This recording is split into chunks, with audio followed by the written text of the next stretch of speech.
Saya ingin tanya sih Kak, motifnya apa sih Kang, sama apa mungkin awal mula lah Kang Deddy bisa. Iya, awal mulanya sih saya agak melihat bahwa kan pertamanya awal mulanya kan ceritanya ada 3 DPO yang belum ditangkap. Kemudian dari 3 DPO itu menyebutkan banyak nama besar dari orang tuanya ya, baik pejabat negara maupun keluarga Polri kan gitu. Tetapi setelah saya melakukan penelusuran dari tempat ke tempat, nah itu makin meredup menurut saya gitu loh. Disebut makin meredup bukan kasusnya menjadi hilang, tapi seluruh arah tuduhan itu semakin saya meragukan. Bukan melindungi karena pejabat Polri ya, atau karena keluarga pejabat negara di Cirebon. Kenapa? Karena ruangnya semakin tertutup ke arah itu menurut saya. Apalagi dengan Polda setelah menangkap Peggy ya, kok saya makin banyak yang makin jauh dari masalah yang sebenarnya. Terus kemudian Polda menganulir kedua DPO yang itu adalah pelaku utama.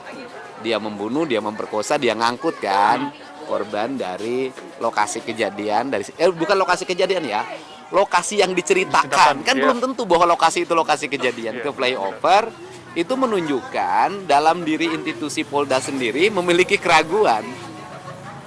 Bayangin loh, 2 DPO yang dianggap berperan sentral membunuh, memperkosa, mengangkut korban itu kemudian dianulir, artinya terus pelakunya siapa? Oke, kalimat berikutnya, pelakunya ada apa enggak? Nah, sedangkan itu masuk di BAP, di dakwaan, di tuntutan, bahkan di putusan.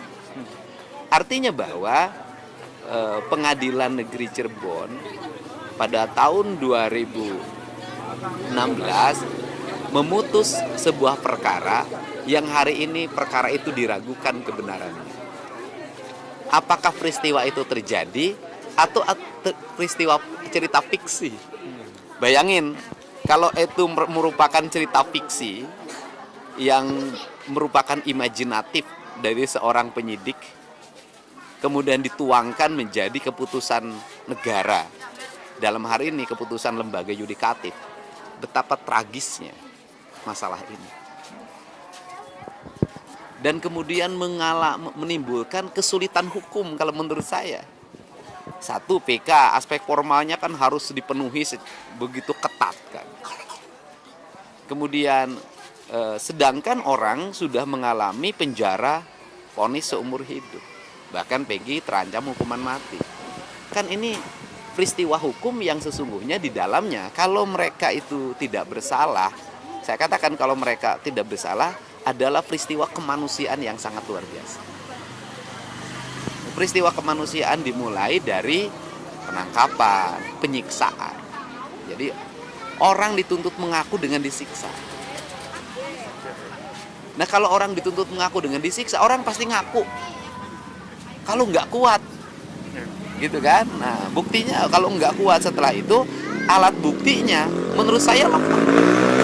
Kan kalau sebuah peristiwa hukum, apalagi pembunuhan, manakala alat bukti yang bersifat sains itu tidak ditemukan, kan menjadi problem utama. Apalagi pengakuannya dilahir dari penyiksaan. Pengakuan lahir dari penyiksaan, alat bukti sainsnya tidak bisa dipertanggungjawabkan. Bagaimana coba? Kan kalau orang, kan bagi polisi tidak penting orang mengakui. Bahkan bisa jadi saksi pun tidak penting. Manakala sainsnya itu kuat. Karena sains tidak bisa dibohongi. Jejak digital tidak bisa dibohongi. Forensik kan tidak bisa dibohongi. Kalau ini sainsnya tidak bisa dibuktikan, pengakuannya dari penyiksaan. Saksinya yang paling menarik mencabut seluruh kesaksiannya sekarang. Walaupun pencabutannya terlambat menurut saya. Tapi sudahlah, bahwa ada sebuah realitas kebenaran yang bisa dilihat hari ini. Gitu. Ini yang di kan Kang Deddy kan mewawancarai banyak Ya hampir organisasi. semua deh. Ya, nah itu mungkin ada harapankah dari Kang? Ya harapannya bahwa kan gini, peristiwa ini kan tidak akan bisa selesai hanya dengan berdebat di televisi, menghadirkan pakar, menghadirkan orang yang kontra, jadilah keributan. Tapi kan apa sih manfaat keributan itu bagi terpidana? Kalau proses hukumnya tidak ditempuh, maka satu-satunya jalan hukum adalah VK. Kalau VG kan ada pra-peradilan atau mungkin di pengadilan nanti kita, mudah-mudahan tidak sampai pengadilan ya, bisa membuktikan kebenaran. Tapi kalau yang sudah terpidana ini, itu kan dia harus mendekam selamanya, selama umur hidupnya. Nah, kan PK. Nah, saya berharap ini bisa menjadi novum. Nah, kesimpulan apa yang saya lakukan dari gang ke gang, mewawancara dari tempat ke tempat, terus mungkin masih perlu 1 minggu lagi, nanti siapa tahu menjadi novum. Dan salah satu kunci novum itu adalah Pak Ketua RT.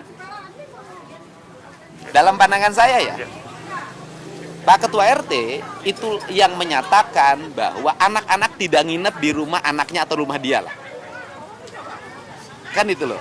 Seluruh saksi yang lain kan sudah nyabut tuh, udah geser karena ada 2 saksi yang diarahkan oleh penyidik. Ada Lingga Akbar diarahkan oleh Parudiana.